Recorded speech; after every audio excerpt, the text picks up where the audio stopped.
Minsan ang buhay ay parang isang palikulikong kalsada, puno ng kawalan ng katiyakan. Sa ganitong mga sandali, nais naming tumawag sa amin ang isang boses upang sabihin sa amin kung saan kami liliko.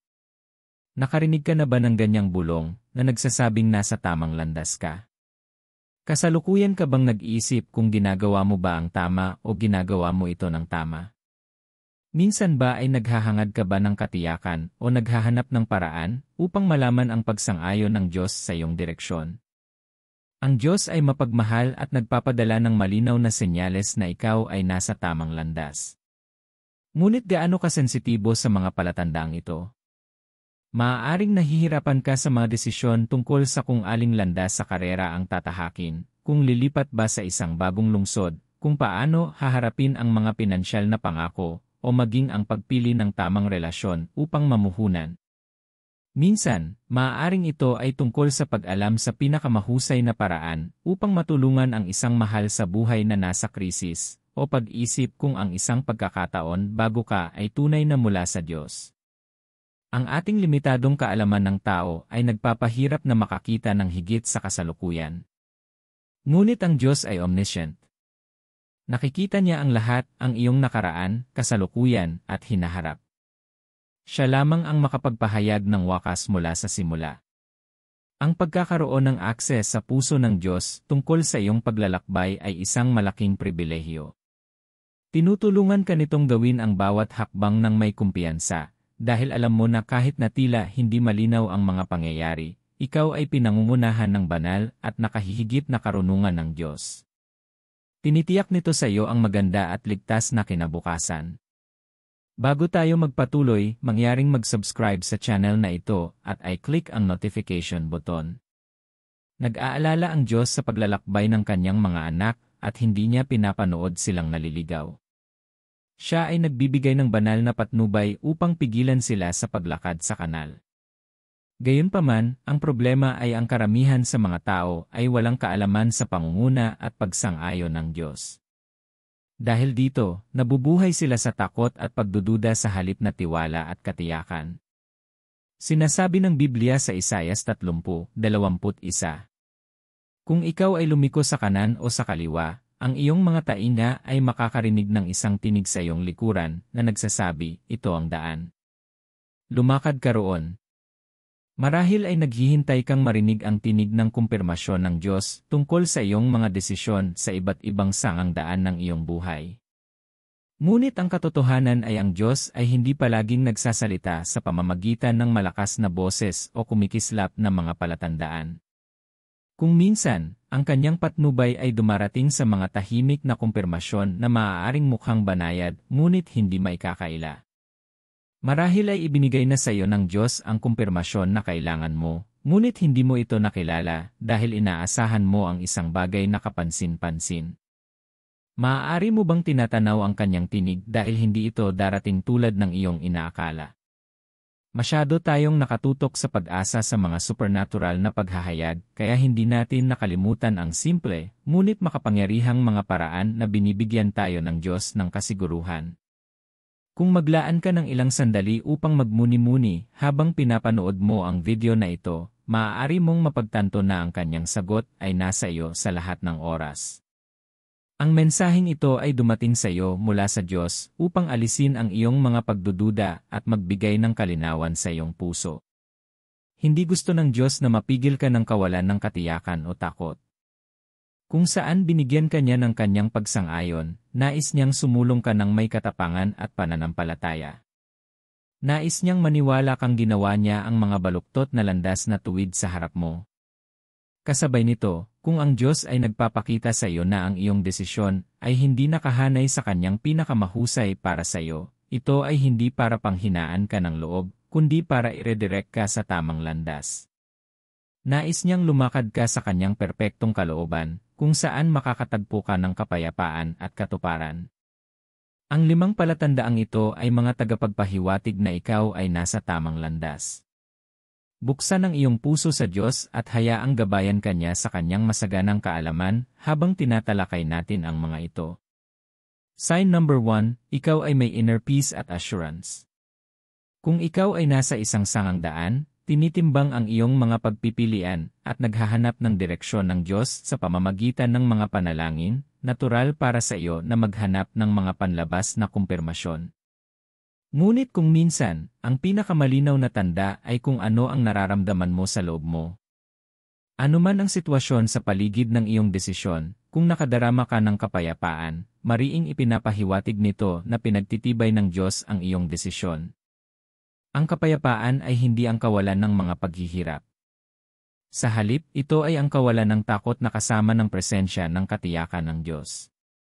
Nakadarama ka ng kapayapaan sa emosyonal at espiritual na paraan kapag ikaw ay nasa tamang landas.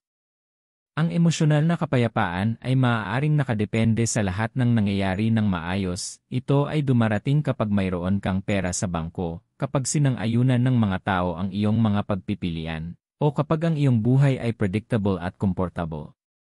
Ngunit ang kapayapaan ng Diyos ay hindi nakasalalay sa mga pangyayari. Tingnan kung paano inilalarawan ng Biblia ang kapayapaang ito sa Filipos 4:7. At ang kapayapaan ng Diyos, na higit sa lahat ng pagkaunawa, ay magbabantay sa inyong mga puso at sa inyong mga pag-isip kay Kristo Jesus. Ang kapayapaang kaakibat ng pagsang-ayon ng Diyos ay tila hindi makatwiran sa karamihan ng mga pagkakataon. Maaaring nagsisimula ka ng isang bagay na ganap na bago, o gumagawa ng isang desisyon na nagbabanta na magkaroon ng mga hamon o alisin ka sa iyong comfort zone. Tingnan ang kwento ni Pablo sa mga Gawa Kabanata 21. Siya ay binalaan ng propetang si Agabus na siya ay arestuhin sa Jerusalem. Nag-aalala ang lahat at nakiusap sila sa kanya na manatili na lamang. Ngunit hindi nabagabag si Paul. Nagkaroon siya ng kapayapaan at katiyakan tungkol sa kanyang misyon sa Jerusalem at iginiit na pupunta siya roon. Marahil ang isang trabaho na pinaplano mong kunin ay walang pinakamahusay na mga prospect para sa mga kita sa pananalapi. O alam mo na ang iyong pagnanais na tumulong sa isang tao ay maaaring makaakit ng pagtutol. Gayunpaman, hindi ka natatakot na magpatuloy sa iyong desisyon. Iyan ay banal na kapayapaan at isang tanda mula sa Diyos na ginagawa mo kung ano ang dapat mong gawin. Ngunit paano kung hindi ka nakakaramdam ng kapayapaan? Paano kung may pag-aalinlangan o nag-aalinlangan ka sa isang desisyon? Maaaring iyon ang pag-udyok sa iyo ng Diyos na huminto. Ang kapayapaan ng Diyos ay hindi nakakalito. Kung hinahanap mo ang kanyang kalooban, ngunit natatakot ka tungkol sa isang partikular na pagpipilian, ituring mo itong babala na ang direksyon na iyong isinasaalang-alang ay hindi ang pinakamabuti ng Diyos para sa iyo. Siguro ngayon mo lang nakilala ang isang tao, at mukhang sila ang perpektong tao para sa iyo. Tila taglay nila ang lahat ng katangiang gusto mo sa isang kapareha. Gayunpaman, sa kaibuturan, mayroon kang hindi maipaliwanag na mga takot tungkol sa pagsisimula ng isang relasyon sa kanila. Ito ang paraan ng Diyos para sabihin hindi sila ang tamang tao para sa iyo. Minsan, kapag hinahangad mo ang patnubay ng Diyos, maaaring bigyan kanya kaagad ng kapayapaan. Ngunit sa ibang pagkakataon, pinapayagan kanyang maghintay at magtiwala sa kanya. Kung hindi ka sigurado sa isang bagay, bigyan ito ng oras at maghintay ng masigasig sa Diyos sa pamamagitan ng mga panalangin. Kung ito ay tunay na kalooban ng Diyos, ang kapayapaan ay susunod. Kung hindi, mananatili ang hindi maayos na pakiramdam na iyon. Kaya mag-ingat para dito. Ikalawang palatandaan, kumpirmasyon sa pamamagitan ng banal na kasulatan. Ang isa sa mga makapangyarihang palatandaan na ikaw ay nasa tamang landas ay ang pagtanggap mo ng kumpirmasyon mula sa salita ng Diyos.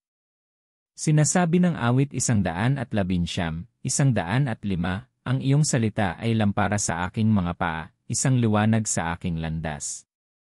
Ang Diyos ay hayagang nagsasalita sa pamamagitan ng Biblia, at pinagtitibay niya ang ating mga desisyon. Sinasabi ng Biblia na itinataguyod niya ang lahat ng bagay sa pamamagitan ng kanyang salita. Kaya't ang salita ng Diyos ay nagiging hangganan ng kanyang mga kaisipan at pangunawa tungkol sa anumang aspeto ng ating buhay.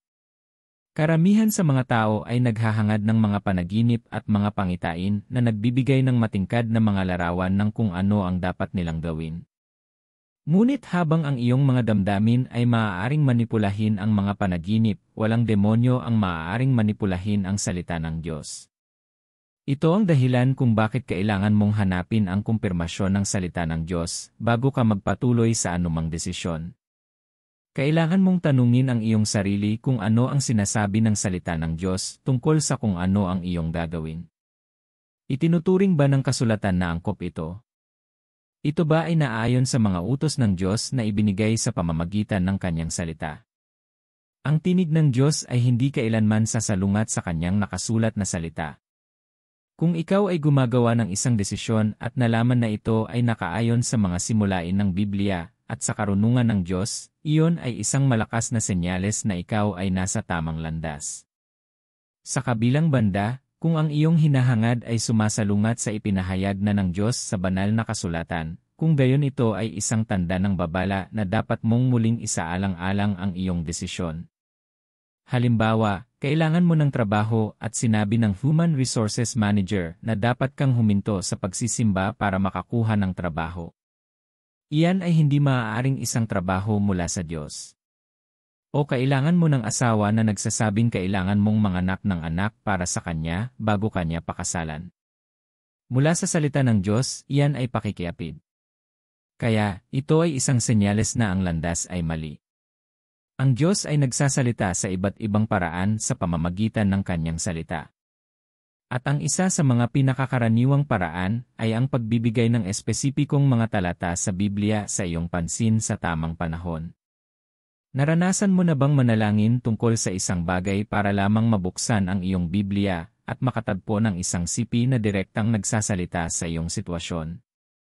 O nakarinig ka ng sermon, nagbasa ng devosyonal, o nakakita ng isang talata sa social media na parang direktang sagot sa iyong mga tanong? Ito ay hindi isang pagkakataon.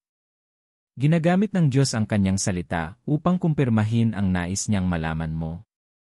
Ginagamit ng Diyos ang banal na espiritu upang ipaliwanag ang kasulatan at gawin itong personal na mensahe mula sa Diyos para sa iyo.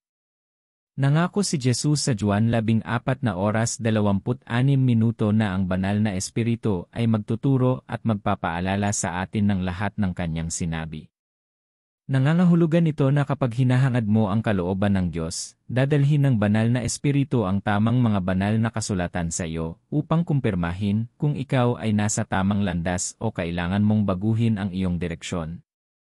Ang isa pang paraan ng pagpapatibay ng Diyos sa kanyang kalooban sa pamamagitan ng banal na kasulatan ay sa pamamagitan ng pag-uulit ng isang partikular na mensahe sa iba't ibang paraan.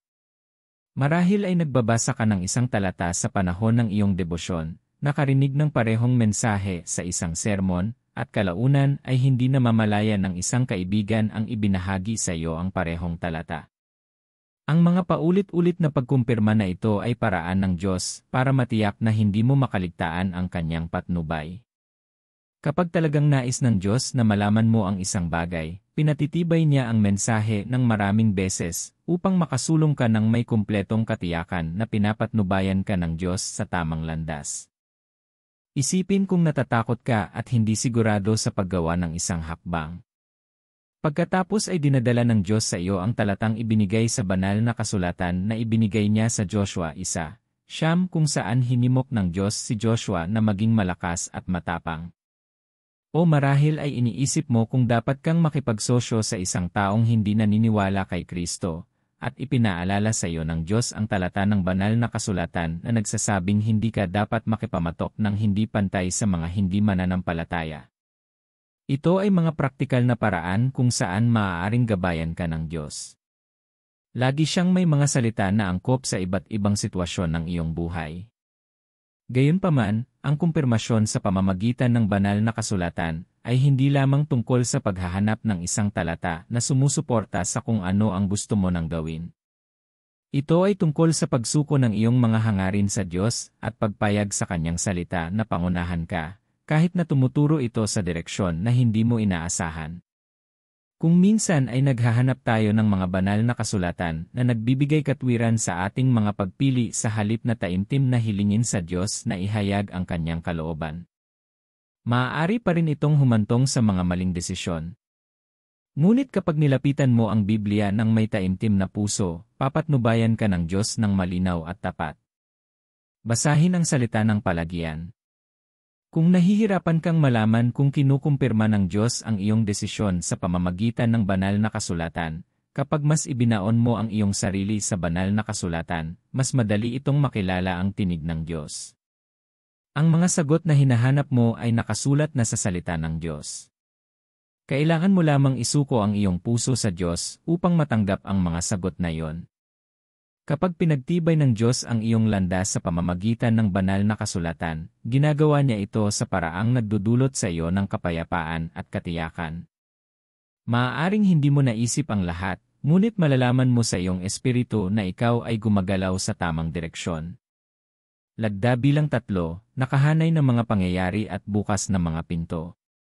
Ang isa pang paraan ng pagpapatunay ng Diyos na ikaw ay nasa tamang landas ay ang mga pangyayari sa iyong paligid ay makakaayon sa iyong mga desisyon. Naglilingkod tayo sa isang Diyos ng kaayusan. At kapag itinuro niya ang iyong mga hakbang, inaalis niya ang mga hadlang at binibigyan ka ng mga pagkakataong naayon sa kanyang plano para sa iyong buhay. Maaaring naranasan mo ang mga sandali kung saan ang lahat ay tila magkakasama ng walang kahirap-hirap. Maaaring naghahanap ka ng trabaho, at bigla kang nakatanggap ng isang alok mula sa isang organisasyon na perpektong akma sa iyong mga kasanayan. O baka hindi ka sigurado tungkol sa paglipat sa isang bagong lugar, at biglang nakakita ng mga pagkakataon na naging madali para sa iyo na lumipat sa lugar na iyon.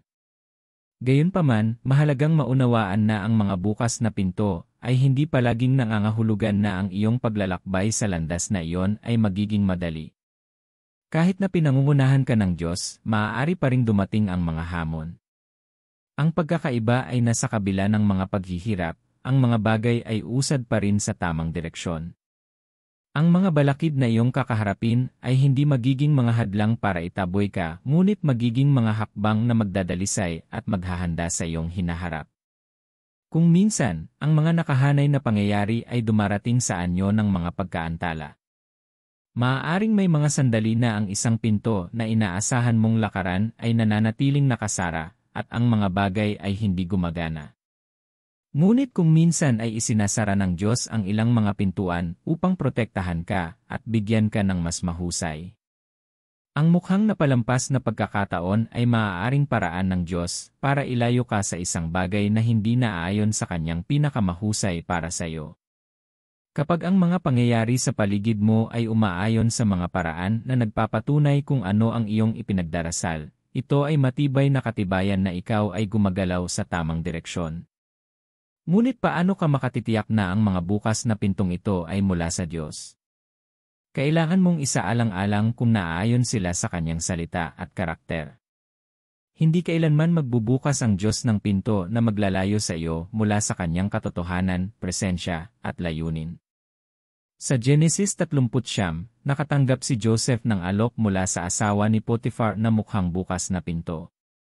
Ngunit maliwanag din na ito ay isang bitag ng dyablo, at hindi isang pintuan na dapat niyang daanan. Kung ang isang pagkakataon ay nangangailangan sa iyo na ikompromiso ang iyong pananampalataya, ito ay hindi mula sa kanya, gaano man ito kaakit-akit. Kaya, maging sa pagbabantay. Minamahal, may ugnay mo ba ang alinman sa mga palatandaang ito sa iyong buhay?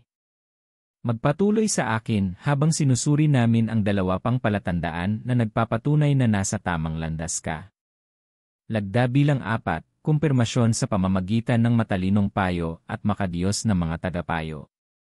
Ang isa pang palatandaan mula sa Diyos na ikaw ay nasa tamang landas ay ang Diyos ay nagbibigay sa mga tao ng espiritual na karunungan upang pagtibayin ang kanyang direksyon para sa iyo. Sinasabi ng Kawikaan 11:14, dahil sa kawalan ng patnubay, ang isang bansa ay nabubuwal, ngunit ang tagumpay ay nakukuha sa pamamagitan ng maraming tagapayo. Nangangahulugan ang talatang ito na ang payo ng matatalino at makadiyos na mga tao ay maaaring maprotektahan tayo laban sa pagkakamali at magbigay sa atin ng kumpirmasyon ng kalooban ng Diyos. Ginagamit ng Diyos ang mga taong nakauunawa sa kanyang mga paraan at may espiritual na pag-unawa upang tulungan ang iba na makilala ang kanyang pamumuno. Ang kanilang mga salita ay kadalasang nagsisilbing pangalawang saksi sa kung ano ang sinasabi ng Diyos sa iyong puso. Ang isang halimbawa ay ang kwento ng batang si Samuel sa 1 Samuel Kabanata 3. Noong una niyang narinig ang pagtawag ng Diyos sa kanyang pangalan sa gabi, hindi niya agad nakilala na ang Diyos ay nakikipag-usap sa kanya. Kinailangan ng karunungan ng pari na si Eli upang tulungan si Samuel na maunawaan na ang tinig na kanyang naririnig ay banal. Kung wala ang patnubay ni Eli, maaaring ibinasura ni Samuel ang tawag. Ngunit sa matalinong payo, makakatugon siya ng tama at makatuntong sa makahulang tadhana na inihanda ng Diyos para sa kanya. Sa iyong buhay, maaaring maglagay ang Diyos ng mga tagapayo, espiritual na pinuno, o kahit na malapit na kaibigan na may malalim na kaugnayan sa Kanya upang gabayan ka. Kapag hindi ka sigurado tungkol sa isang desisyon, ang paghingi ng payo sa mga may gulang sa pananampalataya ay makapagbibigay sa iyo ng kalinawan na kailangan mo. Minsan ang ibinabahagi nila ay direktang magpapatunay kung ano ang inilagay na ng Diyos sa iyong puso. Sa ibang pagkakataon, maaari silang magbigay ng ibang pananaw na itinuturo ang mga salik na hindi mo isinasaalang-alang. Gayunpaman, napakahalaga na makilala ang pagitan ng makadiyos na payo at makamundong payo. Hindi lahat ng payo ay mula sa Diyos, at hindi lahat ng boses ay dapat makaimpluwensya sa iyong mga desisyon. Ang mga taong dapat kang kumuha ng payo ay yaong mga espiritual na nakakaunawa at mga taong ang buhay ay nagpapakita na sila ay may malalim na kaugnayan sa Diyos. Ito ay dahil ang pagkuha ng payo mula sa mga hindi mananampalataya ay maaaring humantong sa panganib at pagkawala. Tingnan ang kwento ni Haring Rehoboam, anak ni Solomon, sa Mga Hari 12. Nang siya ay naging hari, kailangan niya ng payo at patnubay kung ano ang gagawin para sa kanyang mga tao. Mayroon siyang dalawang pagpipilian. Nakikinig siya sa matatalinong elder na naglingkod sa kanyang ama. Ang matatandang ito ay nagpakita ng makadiyos na karunungan. Ngunit nakakuha din siya ng payo mula sa kanyang mga walang ingat na kasamahan. Sa halip na pakinggan ang karunungan ng matatanda, mas pinili niyang makinig sa kanyang mga kaibigan na nag-udyok sa kanya na apihin ang mga tao. Ito ay humantong sa isang malaking pagkawala para sa kanya. At kung hindi dahil sa tipan ng Diyos sa kanyang lolo na si David, nawala sa kanya ang lahat. Kung nasa tamang landas ka, magpapadala ang Diyos ng matatalinong tao upang pagtibayin ang iyong mga desisyon. Maaari nilang kumpirmahin ang isang bagay na natanggap mo sa panalangin o payuhan ka upang palakasin ang iyong paniniwala. Hindi ito nangangahulugan na dapat kang ganap na umasa sa iba para sa direksyon. Ang iyong relasyon sa Diyos ay personal, at ang kanyang pamumuno ay dapat na maging pundasyon ng iyong kumpirmasyon. Ngunit ang makadiyos na payo ay tumitiyak din sa iyo na ikaw ay lumilipat sa tamang direksyon. Kung minsan, ang matalinong payo ay maaaring dumating sa anyo ng pagtutuwid. Kung hinahamon ng makadiyos na mga tagapayo ang iyong mga desisyon o babalaan ka laban sa isang partikular na landas, isang katalinuhan na isaalang-alang ang kanilang mga salita ng may panalangin. Ang kanilang mga babala ay maaaring paraan ng Diyos para i-redirect ka bago ka magkamali. Kung nalaman mong kinukumpirma ng mga taong may edad na sa espiritual ang iyong desisyon, gawin itong senyales na nasa tamang landas ka. Kapag pinamunuan ka ng Diyos, magsasalita siya sa iyong puso at magbibigay ng panlabas na kumpirmasyon sa pamamagitan ng mga tinawag niya na lumakad kasama mo. Pirma bilang 5, mabungang resulta at espiritual na paglago. Ang iyong mga pagsisikap ay hindi nasasayang kapag ikaw ay nasa tamang landas at nakaayon sa kalooban ng Diyos. Sa halip, gumagawa sila ng makabuluhang epekto hindi lamang sa pisikal, kundi pati na rin sa iyong espiritual na paglalakad. Sinabi ni Jesus sa Juan 15:5, Ako ang puno ng ubas, kayo ang mga sanga. Kung kayo ay mananatili sa akin at ako sa inyo, kayo ay magbubunga ng marami. Bukod sa akin, wala kayong magagawa. Nangangahulugan ito na kapag ikaw ay nasa tamang landas at manatiling konektado sa Diyos, ikaw ay kanyang gagawing mabunga. Ang iyong mga aksyon ba ay nagbubunga ng mga positibong resulta? Nakikita mo ba ang pag-unlad sa mga lugar kung saan nahirapan ka noon? Lumalaki ka ba sa biyaya at sa iyong pagkatao? Kung ito ay matibay na tagapagpahiwatig na ikaw ay nakaayon sa layunin ng Diyos at nasa tamang landas. Maaaring makatagpo ka pa rin ng mga problema, ngunit ang pagiging mabunga kahit sa maliliit na paraan ay tinitiyak sa iyo na ginagabayan ka ng Diyos. Tandaan na ang pagiging mabunga ay hindi palaging nasusukat sa material na tagumpay lamang. Ito ay hindi lamang tungkol sa mga tagumpay sa pananalapi, tagumpay sa karera, o pagkilala sa publiko, bagamat maaari silang maging bahagi nito.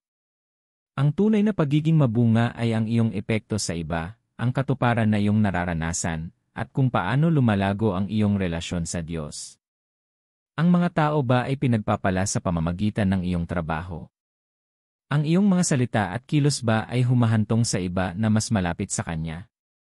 Ikaw ba ay mas matiisin, mapagmahal, at masunurin sa kalooban ng Diyos?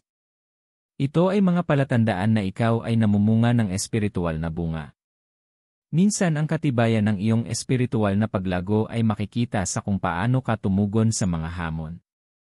Nakikita mo ba ang iyong sarili sa paghawak ng mahihirap na sitwasyon ng may higit na karunungan at pasensya kaysa dati? Ikaw ba ay higit na umaasa sa panalangin at mas kaunti sa pag-aalala? Ito ay mga palatandaan na ikaw ay lumalaki habang sumusulong ka. Kapag nasa tamang landas ka, gagamitin ng Diyos ang mabuti at ang mga mapanghamong karanasan na mayroon ka upang baguhin ka sa kung ano ang gusto niyang maging ka. Ang paglago ay hindi nagmumula sa kadalian lamang. Kaya't huwag panghinaan ng loob kahit na ang pag-unlad ay tila mabagal o ang landas ay tila mahirap. Hanggat nananatili kang tapat sa Diyos, magbubunga ka sa takdang panahon. Mga minamahal, ang panalangin ay nananatiling pinakamaasahang paraan upang sumangguni sa Diyos tungkol sa mga pagpili at desisyon sa buhay. Higit pa sa pakikipag-usap sa mga tao tungkol sa isang sitwasyon o pagkonsulta sa mga tagapayo, unahin ang pagbibigay ng iyong paraan sa Diyos sa pamamagitan ng mga panalangin. Tingnan ang kwento ni David sa 1 Samuel 30. Sinalakay ng mga Amalekita ang kanyang lungsod nang wala siya. Siya ay labis na nabalisa. Ngunit kahit sa magulong panahon na iyon, sumangguni siya sa Diyos at hinanap ang kanyang mukha. Tinanong niya ang Diyos kung ito ba ang tamang gawin upang tugisin ang mga Amalekita. Pinagtibay ng Diyos na tama ito at babawiin niya ang lahat ng nawala sa kanya. Ang karunungan ng Diyos ay nakahihigit sa anumang iba pang karunungan sa lupa, at ang pagtanggap ng patnubay mula sa Kanya ay katumbas ng paghihintay, kung kailangan mong maghintay. Ang agarang pagsunod ay mahalaga kapag naramdaman mo ang pangunguna ng Diyos. Minsan ang mga tao ay tumatanggap ng kumpirmasyon mula sa Diyos na gawin ang isang bagay o isuko ang isa pang bagay. Minsan ang pagsunod sa mga tagubiling ito ay maaaring mukhang mahirap. Marahil ay inuutusan ka ng Diyos na talikuran ang isang relasyon o isang bagay na pinanghahawakan mo. Maaaring medyo nag-aalangan ka, ngunit ang pag-aalangan kapag dumating sa atin ang salita ng Diyos ay mapanganib. Ito ay dahil ang dyablo ay maaaring manipulahin ang ating mga isipan at gawin ang mga tagubili ng Diyos na maging malabo habang tayo ay naantala. Sinasabi ng Kawikaan 14 na oras 12 minuto, may daan na tila matuwid, ngunit sa huli ipatungo sa kamatayan. Ito ang dahilan kung bakit kailangan mong idirekta ng Diyos ang iyong landas. Ang paglalaan ng oras upang mga tuwiran sa mga bagay-bagay kapag halatang nakikipag-usap sa iyo ang Diyos, ay maaari mong tuluyang baliwalain ang pagtuturo. Tingnan mo si Abraham. Malinaw na nakipag-usap sa kanya ang Diyos sa iba't ibang panahon. Nagsimula ito sa pagtuturo na iwanan ang kanyang mga tao sa isang hindi kilalang lupain. Pagkatapos ay natanggap niya ang napakahalagang tagubiling ito mula sa Diyos na isuko ang kanyang pinakamamahal na anak na ilang taon niyang hinintay. Ang kanyang buhay ay nailalarawan sa pamamagitan ng agarang pagsunod. Ang kanyang pagsunod noon ay naging daan tungo sa masaganang pagpapala. Pinatutunayan ng Biblia na ang pagsunod ay mas mabuti kaysa sakripisyo, ibig sabihin, ninanais ng Diyos ang ating pagsunod kaysa sa anumang nais nating ibigay. Kaya, habang tumatanggap ka ng mga palatandaan upang kumpirmahin kung ikaw ay nasa tamang landas, gawin ang mga tamang hakbang na naayon sa patnubay ng Diyos. Kailangan mo ring magpakumbaba sa harap ng Diyos upang matanggap ang kanyang patnubay. Pasakot sa Diyos bilang ang may ganap na kontrol sa iyong buhay. Kapag ikaw ay mapagpakumbaba, walang pagtutol sa iyong puso habang pinangungunahan ka ng Diyos. Sinasabi ng Santiago 4:6, ngunit binibigyan niya tayo ng higit na biyaya. Kaya nga sinasabi ng banal na kasulatan, ang Diyos ay sumasalungat sa mga palalo, ngunit nakikiramay sa mga mapagpakumbaba. Nangangahulugan ito na kapag nagpakumbaba ka sa harap ng Diyos, bibigyan ka niya ng pabor na gabayan ka sa bawat landas habang naglalakbay ka sa buhay. Ang pagsunod sa pamumuno ng Diyos ay nangangahulugan din ng pagkakaroon ng daan sa presensya ng Diyos. Dahil siya ang nangunguna, siya ay nandyan sa iyo sa bawat hakbang ng daan. Sa presensya ng Diyos sa iyong buhay, nagiging hindi ka mapigilan, anuman ang lakas ng mga hadlang na iyong kinakaharap. Mga minamahal, kailangan mong magkaroon ng lubos na pananampalataya sa Diyos sa panahong ito. Magtiwala sa Kanya ng buo habang ginagabayan ka niya sa paglalakbay sa buhay. Darating ang mga panahon na maaaring hindi mo lubos na maunawaan kung saan Kanya dinadala. Gayunpaman, ang iyong pagtitiwala ay dapat na nakasalalay na siya ay tapat at ang Kanyang mga plano para sa iyo ay palaging mabuti. Kapag may mga pagdududa, paalalahanan ang iyong sarili na nakikita ng Diyos ang wakas mula sa simula.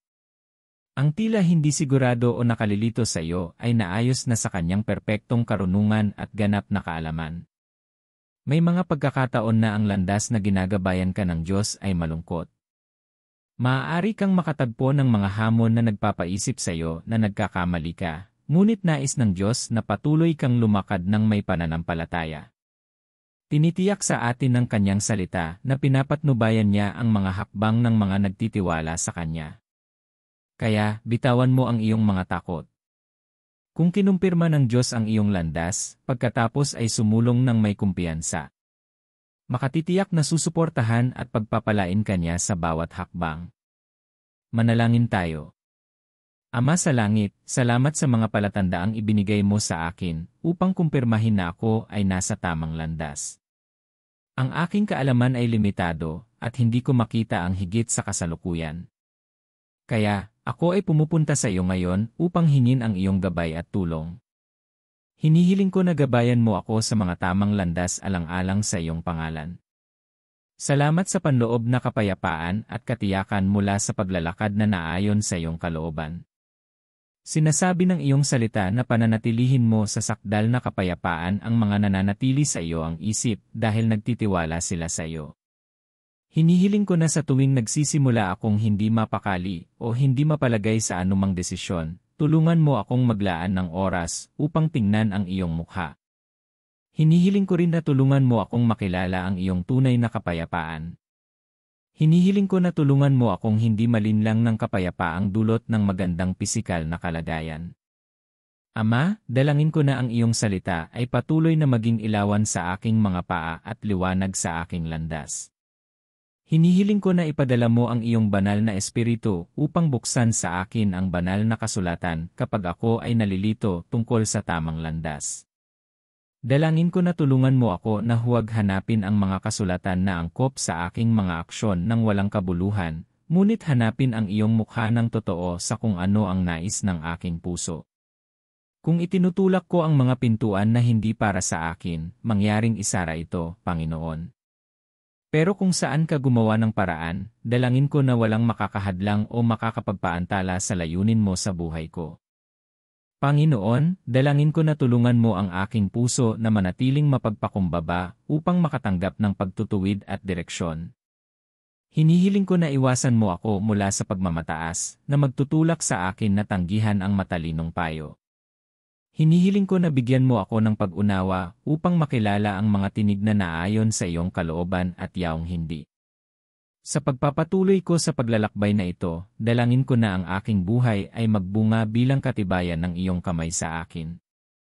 Hayaang maging produktibo ang aking mga pagsisikap at magdala ng kaluwalhasyan sa iyong pangalan. Ama, ang paglalakad na kasama mo ay hindi nangangahulugan na ang daan ay palaging magiging madali. Ngunit kahit sa mga sandaling iyon ng pagkabalisa, dalangin ko na tulungan mo akong manatiling matatag sa pananampalataya. Ama, hinihiling ko na kung ako ay magsisimulang lumihis sa landas na itinakda mo sa anumang punto, ingatan mo ang aking puso at ituwid ang aking landas. Huwag mo sana akong tumira sa lugar na hindi mo itinadhana para sa akin. Dalangin ko na ilayo mo ako sa mga maling pagpili at akayin mo ako sa iyong perpektong kalooban. Higit sa lahat, Panginoon, tulungan mo akong magtiwala sa iyo ng lubos. Minsan maaaring hindi ko maintindihan ang iyong mga tagubilin, at ang landas na iyong tinatahak sa akin, ay maaaring hindi maganda sa aking paningin, ngunit ipinagdarasal ko ang biyayang magtiwala sa iyo ng lubusan. Mangyaring tulungan akong sumunod sa iyo kaagad sa lahat ng oras. Salamat, Panginoon, sa pagdinig ng aking panalangin habang hinihiling ko sa pangalan ni Jesus. Amen. Binabati kita. Kung ang video na ito ay nagbigay inspirasyon sa iyo, mangyaring ibahagi ito sa iyong mga kaibigan. Gayon din, mag-subscribe sa channel na ito at i-click ang notification button kung hindi mo pa ito nagagawa. Pagpalain ka ng Diyos.